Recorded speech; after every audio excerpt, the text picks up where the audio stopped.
Have you ever gotten excited about buying something, maybe a fancy gadget, a surefire investment, or even that vintage car you swore would appreciate in value, only to realize later you basically lit your money on fire? Yeah, we've all been there, and the sting is real. It's like stepping on a Lego in the middle of the night. Painful, unexpected, and it makes you question your life choices.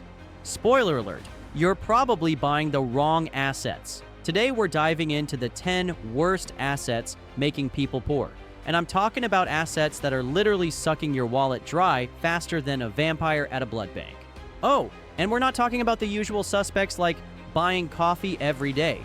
We're going deeper, blowing the lid off the sneaky pitfalls that trick even the smartest among us. So buckle up and pay attention, because I'm about to save your financial future. Number 1, brand new cars, the depreciation machines. The smell of a new car, also known as the scent of financial regret. Buying a brand new car is like lighting your wallet on fire in glorious 4K resolution. Did you know the moment you drive off the lot, your shiny new money pit loses 20% of its value? Yeah, you just paid premium price to lose money faster than crypto in a bear market. Ouch! And yes, I'm talking about those shiny, sleek rides that make your neighbors do a double take when you pull into the driveway. They purr like a sexy kitten and can rocket from 0 to 60 faster than you can blink. Sounds fantastic, right? But let's be real. Unless you're raking in the dough like a Hollywood A-lister or a top-tier tech mogul, that limited edition Lambo can be a financial black hole disguised as status. Why you should avoid it, or at least think twice. Sure, if you have the disposable income of a major celebrity, go for it. But if you're buying a luxury car to appear wealthier than you are, you're basically driving yourself to the poorhouse in high-end leather seats. As I've explained in previous videos, a car is a depreciating asset, focusing on reliability. Reasonable maintenance and lower monthly payments can do wonders for your bank account. But if cars are bad, this next asset makes a new ride look like a wise investment. Number 2, designer clothes, the closet killers. Now, since I've gotten several comments on this topic recently, let me explain something. Look, I get it, we all love a little luxury in our wardrobe, right? A designer handbag that screams status, or fancy shoes that make you feel unstoppable.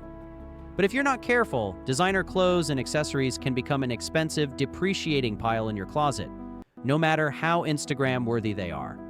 Buying designer clothes thinking it's an asset is like buying lettuce hoping it'll appreciate in value. Spoiler alert, it won't. Listen, Gucci won't pay your rent, and Chanel isn't an investment unless you're already Kylie Jenner. Stop pretending those overpriced jeans are assets when they're just overpriced pants that cover your broke self. Now let me explain why you should slow your roll. Fashion is cool, and you deserve nice things. But there's a difference between treating yourself occasionally and turning designer shopping into a lifestyle you can't afford. Curate a wardrobe that matches your financial goals. You'll look stylish and still have money left to invest in assets that appreciate or generate income. Keep in mind, avoiding these assets is just the beginning. Our Financial Freedom series and the Stealth Wealth Mindset is a playlist we've created you must watch if you truly want a life of freedom and financial security. Go back and watch those videos, and as always, make sure to subscribe to the channel. Number 3, timeshares, the vacation vampires. All right, now here's the reality check. Timeshares are like that clingy ex who refuses to accept the breakup. At first, it's all starry-eyed fantasies about sipping pina coladas on a pristine shoreline. But as soon as you sign on the dotted line, you realize you're chained to an endless cycle of maintenance fees, special assessments, and scheduling nightmares. It's like buying a treadmill and paying rent on it, even when you're too lazy to use it. Cue the palm trees, the sunlit beaches, and that brochure that screams, "Paradise for pennies," because who doesn't want a slice of tropical heaven to call their own without paying for a full condo, right? It's hard to explain this in detail, but think of timeshares like relationship commitments with a vacation home. Sounds fun until you realize you're paying year-round for something you barely use. It's like Netflix, but costs thousands of dollars a year, and you only get to watch one bad show. Run away faster than you ran from your last awkward Tinder date. So why should I avoid timeshares? If you want a vacation, rent a hotel or snag a deal on Airbnb. At least you won't have to keep paying for it every year until the world ends. Timeshares might sound tempting, but they often cost more than they give back. Don't lock yourself into a year-round drain on your bank balance. Imagine yourself in a decade enjoying a comfortable lifestyle, having the freedom to work because you want to, not because you have to. I mean, just picture telling stories about how you almost bought into a terrible timeshare or sank a fortune into the next big collectible fad. But you watched this video and changed course. Then you laugh about it over a latte you can actually afford, no guilt included. That's the dream. And speaking of awkward commitments, here comes number 4, a true silent assassin in your portfolio. Number 4, high-interest credit card debt, the financial black hole. Now, this is a very important point because I see many people falling into this trap. Credit card debt isn't just bad, it's a financial parasite eating your future wealth. Holding on to high-interest debt is like swimming upstream in peanut butter, exhausting, pointless, and ultimately embarrassing. If your credit card has a higher rate than your GPA, you're in trouble. I need you to understand this clearly. High-interest credit cards prey on impulse buyers like candy bars at the grocery checkout line. They seem harmless until you're buried in a pile of receipts and regret. Paying just the minimum each month, that's like trying to empty the ocean with a teaspoon. The more you ignore it, the bigger the monster grows. Break free and stop funding those credit card companies' CEO bonuses. Now, let's roll into an asset people swear by until reality hits harder than a Monday morning alarm. Number 5, penny stocks, the casino in disguise. A few years ago, I realized penny stocks aren't investing. They're gambling for people who think they're too smart for Vegas. They're basically like scratch-off lottery tickets with fancy financial terms. Sure, your buddy might have told you about his cousin's roommate's barber, who supposedly got rich from penny stocks. But let's get real. That guy probably also believes in Bigfoot and unicorns. The truth? Penny stocks are volatile, illiquid, and manipulated by people who know way more than you do. They promise high returns, but usually deliver devastating losses. You'd have better odds trying to find a parking spot at the mall on Black Friday. Investing in penny stocks isn't smart. It's a quick way to turn your dollars into pennies. Save yourself the heartbreak, stress, and late-night crying sessions. Stick to real investments with proven track records. Oh, and speaking of gambling, our next asset is marketed like gold, but crumbles quicker than your last relationship. Number 6, collectibles without research, the nostalgic nightmare. Now, this one might get me in trouble with a few collectors out there, but let's talk about collectible fads. Yes, you might have heard that certain rare items like vintage comic books, first edition Pokemon cards, or even exclusive NFTs are selling for fortunes. And sometimes they do.